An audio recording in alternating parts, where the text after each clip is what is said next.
सभी को प्रभु यीशु मसीह के नाम में जय मसीह की। जैसे दूसरा भाग हमने देखा था कि मसीह के द्वितीय आगमन का अर्थ क्या है, तो उसमें क्या है, 4 जो भाग है वो मैं आप तक मैसेज को पहुंचाना चाहती हूं।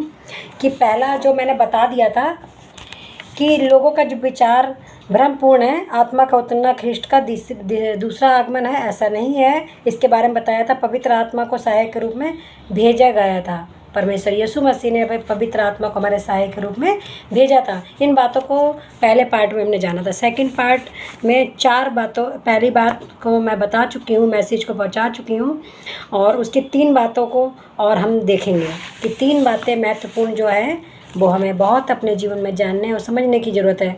तो उसमें हम देखेंगे कि दूसरा क्या है। दूसरी विचारधारा ये है कि पापियों के हृदय परिवर्तन की बेला में मसीह का दूसरा आगमन हो जाता है।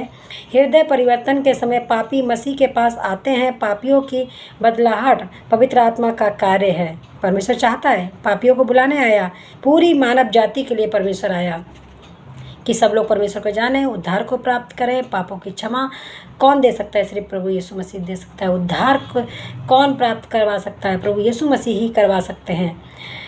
प्रत्येक पापी के हृदय परिवर्तन के समय यदि मसीह आता है तो मसीह कितनी बार आएगा?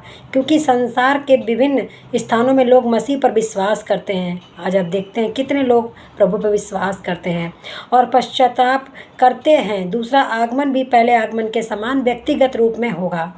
जैसे पहला आगमन है, वैसे ही दूसरा आगमन के समान व्यक्तिगत के रूप में होगा। तीसरा विचार है कि विश्वासियों की मृत्यु पर मसीह का पूर्ण आगमन होता है। ये विचार कितना हास्यप्रद है। मृत्यु के उपरांत विश्वासी ख्रिस्ट के पास जाते हैं। यदि इस विचार को मान्यता दें तो ये अंगीकार करना पड़ेगा कि संसार के विभिन्न स्थानों में अनेकों विश्वासी मरते हैं, अतः मसीह को प्रतिदिन बार आना पड़ता है। प्रत्येक शत्रु, पहले हम बाइबल अगर है तो उसमें देखेंगे, पहला कुरिन्थियों 15 के 24 और 26 में क्या लिखा हुआ है। वो हमें कब्र में पहुंचाती है, शरीर को नष्ट कर देती है। मसीह का द्वितीय आगमन प्रेम का विस्तार स्वरूप है। ख्रिस्ट जीवन का राजकुमार है। उसका द्वितीय आगमन मृत्यु नहीं परंतु पुनरुत्थान का कारण है। आमीन, हालेलुया। जो मुर्दे हैं वो जीवित हो उठेंगे और 1000 साल तक परमेश्वर के साथ हम राज्य करेंगे, हम उठा लिए जाएंगे।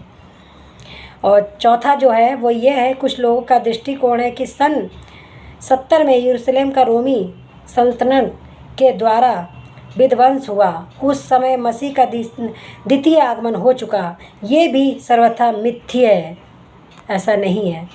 यरूशलेम के नाश होने के अवसर पर यीशु वहाँ व्यक्तिगत रूप में नहीं आया था। मसीह के द्वितीय आगमन पर घटित होने वाली घटनाएं वहाँ घटित नहीं हुई। उसका आगमन का उद्देश्य यरूशलेम को नष्ट करना नहीं परंतु उसे फिर से नया बनाना है। फिर से नया यरूशलेम बसाएगा यीशु मसीह जब आएंगे। तो लूका 21 के 24 और 28 में हम देखेंगे प्रकाशित वाक्य की पुस्तक में क्या लिखा है। यरूशलेम के पतन के 26 वर्ष के बाद लिखी गई है और उस पुस्तक में अनेक बार मसीह के आगमन के विषय बताया गया है। आमीन, हालेलुया। इसमें हम देखेंगे, देखो वो बादलों के साथ आने वाला है।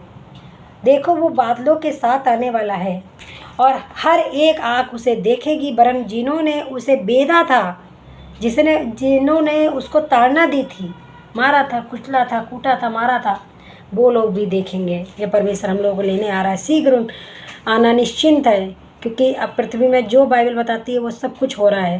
तो प्रभु में शीघ्र लेने आ रहा है, कभी भी आ सकता है, पलक झपकते हैं। तो हमें अपने हृदय और मनों को तैयार रखना है। और वे भी उसे देखेंगे और पृथ्वी के सारे कुल उसके कारण छाती पीटेंगे। आमीन।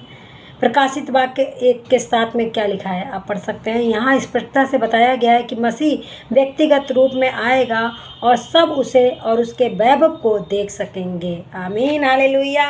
हम परमेश्वर के साथ जाएंगे। तो सारी मैं प्रभु को देती हूँ और आप सभी को जय मसीह की। God bless you. परमेश्वर आप सभी को इन वचनों के द्वारा पढ़े और सुने जाने पे आशीष बरकत देने पाएँ। सभी को जय मसीह की।